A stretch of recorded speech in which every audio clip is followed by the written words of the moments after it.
Hello student, welcome to my channel. আমি Subrata Kumar Das and welcome to Learn with Subrata. আজকে আমরা ঢাকা বিশ্ববিদ্যালয়ের বিগত বছরে আসা প্রশ্ন নিয়ে একটু অ্যানালিসিস করব। কোন বছর ঠিক কেমন প্রশ্ন এসেছে দেখি। এটা হচ্ছে আমাদের বিগত বছরের চার্ট। আমরা সংক্ষেপে এখানে দেখানোর ট্রাই করব। আলোচনা, নীতিমালা, চক্র এটসেট্রা দেওয়া আছে। যদি আমরা এখানে একটু গুরুত্ব সহকারে দেখার ট্রাই করি তো আমরা দেখব এখানে আমাদের সবচাইতে মোস্ট ইম্পর্টেন্টলি এই অধ্যায়টা থেকে কোশ্চেনটা আসছে, দেন আমাদের কাছে আসছে এই অধ্যায়টা, দেন আসছে এইটা। এই তো এগুলো আমাদের কিছু মেইন টপিকস। আসলে আমরা জিনিসটা কেন শিখছি, আমি যে কোনো টপিক পড়ানোর আগে একটা রুল পড়ানোর ট্রাই করি। সেই রুলটাকে বলি আমি 80-20 প্যারিটি রুল। যারা শুনেছেন তারা হয়তো বা জানেন, আবারও বলছি 80-20 প্যারিটি রুল। এর মানে কি? এর মানে হচ্ছে যদি আপনি 20% সিলেবাস কভার করেন তাহলে আপনার এখান থেকে 80% কোশ্চেন কমন আসবে। 20% পড়বেন, 80% কমন আসবে। বাকি 10%-এর জন্য আপনাকে আরো অনেক পড়তে হবে, সেটা আলাদা ইস্যু। সো আমরা যেখানে ছিলাম, এখান থেকে দেখি, এখান থেকে আমরা এই কয়টা অধ্যায় মোটামুটি গুরুত্ব সহকারে আমরা দেখব। তারপরে আসি নেক্সট অধ্যায়ে। এরপরে যেটা আছে এখানে আমরা পাচ্ছি কম বেশি আমাদের অবচয়, খুব গুরুত্বপূর্ণ চ্যাপ্টার অবচয়।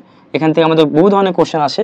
মনে রাখবো অবচয় অনেক রকমের আসে। আমরা এইচএসসিতে শুধুমাত্র সরলরৈখিক এবং ক্রমহ্রাসমান শিখেছি। অবচয় কিন্তু এখানে আসবে আমাদের সরলরৈখিক, এখানে আসবে ক্রমহ্রাসমান, এখানে আসবে আমাদের বর্ষ সংখ্যা সমষ্টি, এখানে আসবে আমাদের সম্পত্তির উপরে বা আমাদের হচ্ছে ব্যবহারের উপরে, উৎপাদনশীলতার উপরে অবচয়। 4 রকমের আছে, 4টাই পড়তে হবে আপনাকে ইউনিভার্সিটি অ্যাডমিশন টেস্টের জন্য।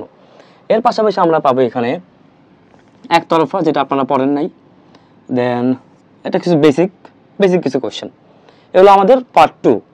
নেক্সট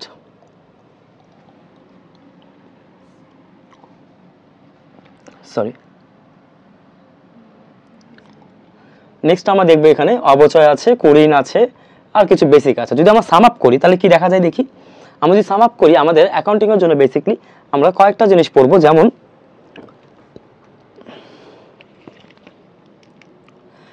অধ্যায়ভিত্তিক বিশ্লেষণ। যদি আমরা আসি এখানে আমরা কিছু চ্যাপ্টার ভিত্তিক আমরা পয়েন্ট পাবো। ফর এক্সাম্পল দেখি, আমরা যখন এখানে পড়বো আমরা সবার প্রথমে এই একটা ফলো করতে পারি।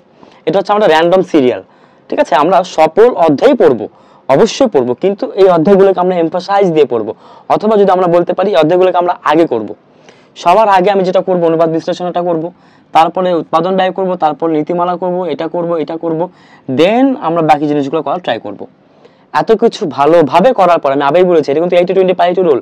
জাস্ট এই কয়টা এমসিকিউ যদি ভালো করে পড়তে পারেন, টপিক যদি ভালো করে করতে পারেন, 80% কমন আসবে শুধুমাত্র এখান থেকে।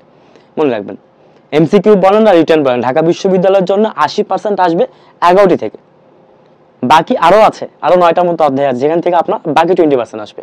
ঠিক আছে, সো আমি আমার এই চ্যানেলে চেষ্টা করবো সকল লেকচার প্রথমে বিশ্ববিদ্যালয়ের কোশ্চেনটা সলভ দিব আমি, তারপরে প্রতি চ্যাপ্টার ওয়াইজ আমি সলভ করে দিব। Stay tune and subscribe the channel. Thank you.